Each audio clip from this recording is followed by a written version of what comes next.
ಎಲ್ಲರಿಗೂ ನಮಸ್ಕಾರ. Welcome back to my channel. ನೀವು ನೋಡ್ತಾ ಇದ್ದೀರಾ ಸೂಪರ್ ಕಿಚನ್ ಕನ್ನಡ ಚಾನಲ್. ಇವತ್ತಿನ ವಿಡಿಯೋದಲ್ಲಿ ಬಿದಿರಿನ ಕಳಲೆ ಸಾಂಬಾರನ್ನು ಹೇಗೆ ಮಾಡೋದು ಅಂತ ತೋರಿಸ್ಕೊಡ್ತಾ ಇದ್ದೀನಿ. ಅದಕ್ಕಾಗಿ ನಾನಿಲ್ಲಿ 4 ಕಳಲೆಗಳನ್ನು ತೆಗೆದುಕೊಂಡು ನೀಟಾಗಿ ಬಿಡಿಸಿ ಅದನ್ನು ಸಣ್ಣದಾಗಿ ಹೆಚ್ಚಿಟ್ಕೊಂಡಿದ್ದೀನಿ. ಇದನ್ನು ಸುಮಾರು ಒಂದು 7 ಬಾರಿ ಆದರೂ ನಾವು ತೊಳೆದುಕೊಳ್ಬೇಕಾಗತ್ತೆ. ಈಗ ಈ ಸಾಂಬಾರನ್ನು ಹೇಗೆ ಮಾಡೋದು ಅಂತ ನೋಡೋಣ. ಅದಕ್ಕಾಗಿ ನಾನಿಲ್ಲಿ 1 ದೊಡ್ಡ ಚಮಚದಷ್ಟು ತೊಗರಿಬೇಳೆ, 1 ಚಮಚದಷ್ಟು ಹೆಸರು ಕಾಳು, ಹಾಗೆ 1 ಚಮಚದಷ್ಟು ಅಲಸಂದೆ ಕಾಳು, ಹಾಗೆ 1 ಸಣ್ಣ ಕಪ್ಪಿನಷ್ಟು ನಾನಿಲ್ಲಿ ಅವರೆ ಕಾಳನ್ನು ತೆಗೆದುಕೊಂಡಿದ್ದೀನಿ.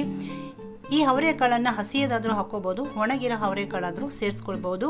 ಹಾಗೆ ಇದನ್ನು ಒಂದು 5 ಲೀಟರ್ ಕುಕ್ಕರ್ನಲ್ಲಿ ನಾನು ಈ ಕಾಳುಗಳನ್ನು ಸೇರಿಸ್ಕೊಂಡು 1-2 ಬಾರಿ ಚೆನ್ನಾಗಿ ತೊಳೆದು ನಂತರ ಇದಕ್ಕೆ ನಾನಿಲ್ಲಿ ಕಳಲೆಗಳನ್ನು ಸೇರಿಸ್ಕೊಳ್ತಾ ಇದ್ದೀನಿ. ಹಾಗೆ ಒಂದು ಅರ್ಧ ಲೀಟರ್ನಷ್ಟು ನೀರನ್ನು ಹಾಕಿ ರುಚಿಗೆ ಸ್ವಲ್ಪ ಉಪ್ಪನ್ನು ಈಗ ಸೇರಿಸ್ಕೊಳ್ಳೋಣ. ಈಗ ಇದು ಒಂದು 2 ವಿಷಲ್ ಬರೋ ತನಕ ಕುಕ್ ಮಾಡ್ಕೊಳ್ಳೋಣ. ಅಷ್ಟರಲ್ಲಿ ನಾವು ಇದಕ್ಕೆ ಬೇಕಾಗಿರುವಂಥ ತರಕಾರಿಗಳನ್ನು ನೋಡೋಣ. ಇಲ್ಲಿ ಬದನೆಕಾಯಿ, ಪಡವಲಕಾಯಿ, ಹಾಗೆ ಆಲೂಗೆಡ್ಡೆ, ಗೆಡ್ಡೆಕೋಸನ್ನು ನಾನು ತೆಗೆದುಕೊಂಡಿದ್ದೀನಿ. ನಿಮ್ಗೆ ಇಷ್ಟವಾದ ತರಕಾರಿಗಳನ್ನು ನೀವು ಸೇರಿಸ್ಕೊಳ್ಬಹುದು. ಹಾಗಲಕಾಯಿ ಹಾಗೆ ಬೆಂಡೆಕಾಯನ್ನು ಸೇರಿಸ್ಕೊಳ್ಳೋ ಹಾಗಿಲ್ಲ. ಹಾಗೆ ಇದಕ್ಕೆ ಒಂದು 5 ಥರದ ಸೊಪ್ಪುಗಳನ್ನು ನಾನಿಲ್ಲಿ ಸೇರಿಸ್ಕೊಂಡಿದ್ದೀನಿ. ಸಬ್ಬಕ್ಕಿ, ದಂಟಿನ ಸೊಪ್ಪು, ಕೀರೆ ಸೊಪ್ಪು, ಪಾಲಾಕು ಮತ್ತು ಚಿಲ್ಕರ್ವೆ ಸೊಪ್ಪುಗಳನ್ನು ನಾನಿಲ್ಲಿ ಚೆನ್ನಾಗಿ ತೊಳೆದಿಟ್ಕೊಂಡಿದ್ದೀನಿ. ಈಗ ಈ ಸಾಂಬಾರಿಗೆ ಬೇಕಾಗಿರುವಂಥ ಒಂದು ಕಾಯಿ ಪೇಸ್ಟನ್ನು ಮಾಡ್ಕೊಳ್ಳೋಣ. ಒಂದು ಸ್ವಲ್ಪ ಕಾಯಿ ಹಾಗೆ 1 ಚಮಚದಷ್ಟು ನಾನಿಲ್ಲಿ ಹುರಿಗಡ್ಲೆಯನ್ನು ಸೇರಿಸಿ ನುಣ್ಣಗೆ ನಾನಿಲ್ಲಿ ರುಬ್ಕೊಂಡು ಇಟ್ಕೊಂಡಿದ್ದೀನಿ. ಈಗ ಕಳಲೆ ಕೂಡ ಚೆನ್ನಾಗಿ ಬೆಂದಿದೆ. ನೋಡೋಣ ಬನ್ನಿ. ಇಲ್ಲಿ ನೋಡಿ, ಇಲ್ಲಿ ಕಾಳುಗಳು ನೋಡಿ ಎಷ್ಟು ಕರೆಕ್ಟಾದಂಥ ಹದದಲ್ಲಿ ಬೆಂದಿದೆ ಅಂತ. ಇಷ್ಟ ಆದರೆ ಸಾಕಾಗತ್ತೆ. ಈಗ ನಾವು ಇಟ್ಕೊಂಡಿದ್ದಂಥ ತರಕಾರಿಗಳನ್ನೆಲ್ಲವನ್ನು ಹೆಚ್ಚಿಕೊಂಡಿದ್ದೊಟ್ಟಿಗೆ ಸೇರಿಸ್ಕೊಳ್ಳೋಣ. ಹಾಗೆ ನಾನಿಲ್ಲಿ 1 ಟೊಮೊಟೊ ಹಣ್ಣನ್ನು ಕೂಡ ಸೇರಿಸ್ಕೊಳ್ತಾ ಇದ್ದೀನಿ. ತರಕಾರಿ ಮತ್ತು ಕಳಲೆ ಎಲ್ಲವನ್ನು ನೀಟಾಗಿ ಮಿಕ್ಸ್ ಮಾಡಿ ಇದಕ್ಕೆ ನಾನಿಲ್ಲಿ 1 ಅರ್ಧ ಚಮಚದಷ್ಟು ಸಾಂಬಾರ್ ಪುಡಿಯನ್ನು ಸೇರಿಸ್ಕೊಳ್ತಾ ಇದ್ದೀನಿ.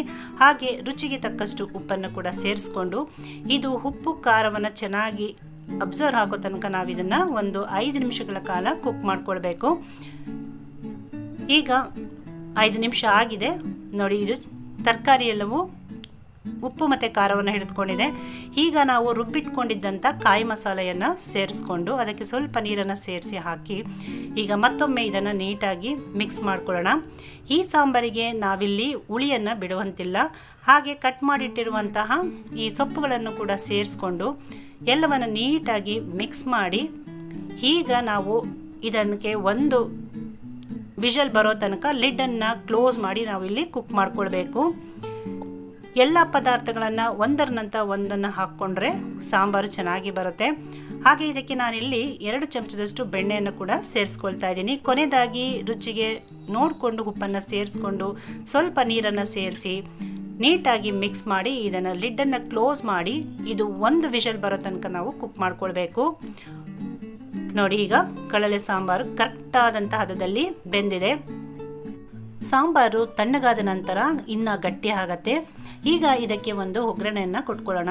ಇಲ್ಲಿ 1-2 ಚಮಚದಷ್ಟು ತುಪ್ಪವನ್ನು, ಹಾಗೆ ಸಾಸಿವೆ, ಕರಿಬೇವಿನ ಸೊಪ್ಪು, ಒಣಮೆಣಸಿನ್ಕಾಯಿ, ಕಟ್ ಮಾಡಿದಂಥ ಈರುಳ್ಳಿಯನ್ನು ಸೇರಿಸ್ಕೊಂಡು ಚೆನ್ನಾಗಿ ಇದನ್ನು ಫ್ರೈ ಮಾಡ್ಕೊಳ್ಳೋಣ. ಈಗ ಇದನ್ನು ಸಾಂಬಾರಿನೊಟ್ಟಿಗೆ ಸೇರಿಸ್ಕೊಂಡ್ರೆ ನಮಗೆ ಕಳಲೆ ಸಾಂಬಾರು ರೆಡಿ ಆಯಿತು. ಈಗ ನಾನಿಲ್ಲಿ ಕೊನೆಯದಾಗಿ ಇದಕ್ಕೆ 1 ಗ್ಲಾಸ್ನಷ್ಟು ಹಾಲನ್ನು ಸೇರಿಸ್ಕೊಳ್ತಾ ಇದ್ದೀನಿ.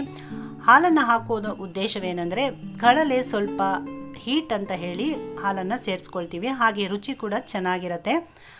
ನೋಡಿ, ಇಷ್ಟ ಆದರೆ ನಮಗೆ ಕಳಲೆ ಸಾಂಬಾರು ಸರ್ವ್ ಮಾಡೋದಕ್ಕೆ ರೆಡಿ ಆಯಿತು. ಇದು ಅನ್ನ, ಚಪಾತಿ, ಮುದ್ದೆ, ಇಡ್ಲಿ, ದೋಸೆ ಯಾವುದಕ್ಕೆ ಬೇಕಾದರೂ ತುಂಬಾ ಟೇಸ್ಟಿಯಾಗಿರುತ್ತೆ. ಈ ಕಳಲೆಯು ಹಳ್ಳಿಗಳ ಸೈಡಲ್ಲಿ ಹಾಗೂ ಮಳೆಗಾಲದಲ್ಲಿ ಹೆಚ್ಚಾಗಿ ಸಿಗುತ್ತೆ. ವರ್ಷದಲ್ಲಿ 1-2 ಬಾರಿ ಆದರೂ ಇದನ್ನು ತಿಂದರೆ ಆರೋಗ್ಯಕ್ಕೆ ತುಂಬಾ ಒಳ್ಳೆಯದು. ಹಾಗೆ ಇದನ್ನು ಗರ್ಭಿಣಿ ಸ್ತ್ರೀಯರು ತಿನ್ನುವಂತಿಲ್ಲ. ನಿಮಗೆಲ್ಲಾದರೂ ಸಿಕ್ಕಿದರೆ ತೆಗೆದುಕೊಂಡು ಬಂದು ಖಂಡಿತವಾಗಿಯೂ ಟ್ರೈ ಮಾಡಿ ನೋಡಿ ಹೇಗೆ ಬಂತು ಅಂತ ಕಮೆಂಟ್ ಮಾಡಿ. ವಿಡಿಯೋ ಇಷ್ಟ ಆಗಿದರೆ ಒಂದು ಲೈಕ್ ಮಾಡಿ, ಶೇರ್ ಮಾಡಿ, ಚಾನಲನ್ನು ಸಬ್ಸ್ಕ್ರೈಬ್ ಮಾಡ್ಕೊಳ್ಳಿ ಅಂತ ಹೇಳ್ತಾ ಮತ್ತೊಂದು ಈಸಿ ಹಾಗೂ ಹೆಲ್ತಿ ರೆಸಿಪಿಯೊಂದಿಗೆ ಭೇಟಿ ಆಗ್ತೀನಿ. ಅಲ್ಲಿ ತನಕ ಥ್ಯಾಂಕ್ ಯು.